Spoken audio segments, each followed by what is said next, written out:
Menekuni hobi atau kegemaran, selain bisa menghasilkan karya yang bernilai seni, juga bisa menghasilkan uang, seperti yang dilakukan Dara cantik yang akrab disapa Anggi ini, yang menekuni kerajinan origami dari uang kertas yang dibentuk secara unik dan menyerupai benda aslinya.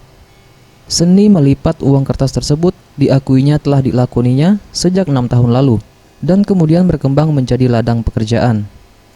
Pengerjaan untuk 1 unit mahar memang cukup rumit.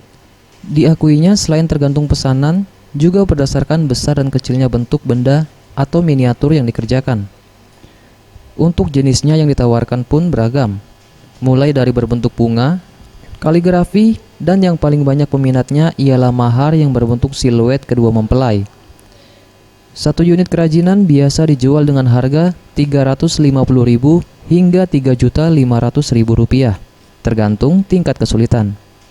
Dan untuk omsetnya sendiri per bulannya bisa mencapai Rp50 juta. Kalau mahar itu jenisnya banyak, ada yang bunga, ada yang siluet, ada yang kaligrafi. Tapi kalau untuk yang paling banyak diminati itu yang siluet.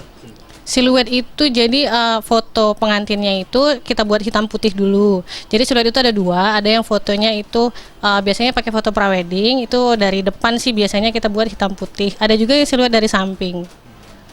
Biasanya sih yang paling banyak diminati itu yang dari samping. Rara, salah seorang pelanggan, mengatakan dirinya sengaja mendatangi usaha galeri mahar ini lantaran selain memiliki harga yang terjangkau, produk yang disuguhkan memiliki desain yang unik dari mahar-mahar biasanya.